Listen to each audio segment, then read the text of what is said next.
Okey, topik penjelmaan soalan 4. Dalam soalan 4 ni, 4A pelajar kena buat sendiri.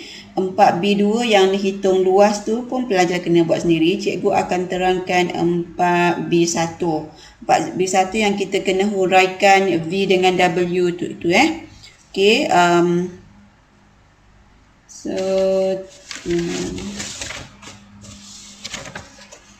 okey. Soalan dia,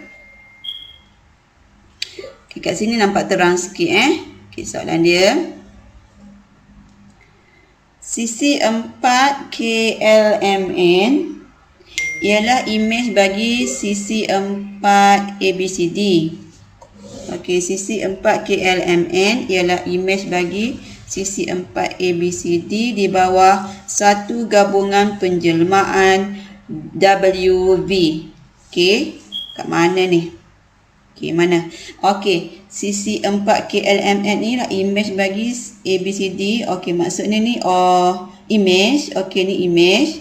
Yang ni objek di bawah gabungan penjelmaan WV. Awak boleh tengok soalan awak ya. WV. So, kalau ini adalah objek, WV tu gabungan dua penjelmaan. So, kat sini V, kat sini W. Okey, hati-hati dengan soalan yang macam ni ya. Jadi dia macam mengelirukan sebab bentuk dia tu macam lebih kurang sama je. Kita tak tahu poin mana dengan poin mana. Okey, sekarang kita nak describe, nak huraikan V tu. Yang ni V. Okey, kenapa sini V? Kenapa sini W? Cikgu ulang lagi sekali. Yang ini image. Kenapa dia image? Dia dah bagi tahu. Ini ialah image bagi yang ini ialah objek ABCD ni melalui gabungan dua penjelmaan. Dua penjelmaan itu ialah W, V. V dulu baru double W. So dia pergi sini, dia pergi sini. Okey, kalau awak tengok yang ni V, okey, yang ini kalau kita tengok AB ini macam ni. Macam ni ini ialah putaran. Okey, putaran maksudnya B ni dia pergi F, A ni dia pergi E. A ni dia pergi E, betul. B ni pergi F. Kena faham betul-betul. Okey, lepas tu C ni G, D ni H. Dia tengok betul-betul. Ini ialah putaran. Okey, so kita tengok dulu putaran berapa darjah. Putarannya ialah putaran 90 darjah lawan arah jam. Kenapa lawan arah jam? Sebab dia ke sini. Dia macam, kalau awak tengok ni, dia lebih kurang melintang, ni menegak. Dia macam ke sini Dia lawan arah jam. So kita tulis dulu. Okey, dekat V tu ialah putaran. Okey, putaran 90 darjah lawan arah jam. Lawan arah jam. Okey, masalah kat sini ialah kita nak cari pusat dia. Macam mana kita nak cari pusat dia? Cikgu kata tadi B dengan F, listrik. Cikgu kata 90 darjah. Okey, kita tengok 1, 2, 3, 4. So, 1, 2, 1, 2. Ini ada masanya, ada cara lain untuk kita dapatkan putaran.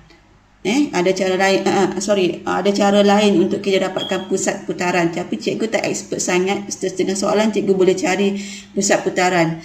Ni sebab kita pening dengan dia punya bentuk dia. Cikgu guna cara cikgu lah untuk dapatkan pusat putaran. 1, 2, 3, 4, 1, 2, 1, 2. Okey, kat sini. So kita try and error. Adakah ini pusat putarannya? Kita tengok. Cuba A dengan F. 1, 2, 3. Sorry, A dengan E. A dengan E. B dengan F. A dengan E. Okey. Okey, 1, 2, 3. Okey, nampak tidak seperti bukan 90 darjah ni, tetapi dia punya gambar rajah ni cikgu dah kecilkan dia, dah kecilkan dia, dah kecilkan lebar dia, panjang dia dah jadi macam tak kena dia punya 90 darjah dia. Tapi sebenarnya ini ialah 90 darjah. Di mana ni kotak 1, 2, 3. 1, 2, 3. Kat sini 90 darjah. Okey, kalau awak nak buat C dengan G pun boleh. Okey, ni segitiga.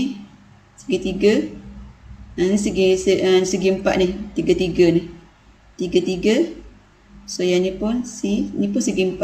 Segi 4 tiga ni. Panjang 3, lebar 3, panjang 3, lebar 3. So betul lah kat sini pusat putarannya.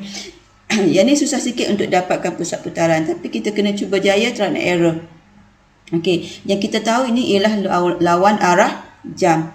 Lawan arah jam. So pusat putaran dia ialah sini 6, sini 7, 3 Ni 2 kan? Ni 2, ni 3.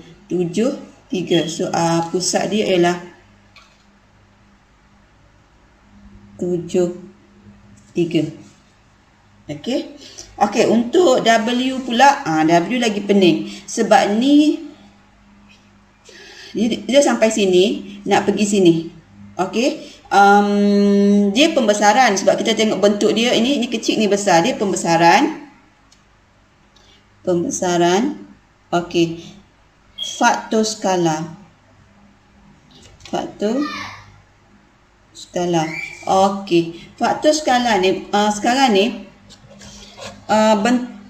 case dia ni, dia yang ini, yang EFGH ni, dia berputar tau. Sebab kita tengok dia ni sini sampai sini ni FE ni dah jadi KL. FE ni KL. Dia daripada sini sampai sini. Dia sambil dia bergerak besar, dia berputar. Dia berputar sambil dia besar. Benda ni dia berputar, lepas tu dia besar, sambil dia berputar dia besar. Okey, harap faham lah ya. Okey, so kita gariskan ni. Kenapa cikgu nak garis? Sebab pembesaran ni dia ada pusat pembesaran. So kita kena dapatkan pusat pembesaran dia. Okey, pusat pembesaran. Okey, yang ni kita garis. Okey, ni pusat pembesaran. Ni yang bersilang ni pusat pembesaran. Okey, sekarang ni objek, ni pusat pembesaran, ni image. Ni objek. Dia pergi sentuh pusat pembesaran, titik pusat, cikgu tulis titik pusat pembesaran, sama je. Lepas tu yang ni image. Okey, kalau awak jumpa, biasa sebelum ni awak jumpa titik pusat, objek, image. Yang cikgu dah ajar sebelum ni, soalan 1 sampai soalan 3, kalau ada yang melibatkan pembesaran, dia ialah titik pusat, objek, image. Dia punya pergerakan dia daripada titik pusat, objek, image. Faktor skala yang kita cari, cikgu buat short form FS, dia ialah positif. Kan kita tulis faktor skala 2 positif. Tetapi apabila awak jumpa yang kes yang special macam ni, di mana objek, titik pusat, image, dia punya faktor skala dia ialah negatif 2. Negatif. Awak jumpa objek, titik pusat, image, ataupun sebelah sini objek, titik pusat, image, titik pusat tu kat tengah, faktor skala dia negatif. Kat sini faktor skala dia berapa? Okey, kita tengok ni GH dengan NM.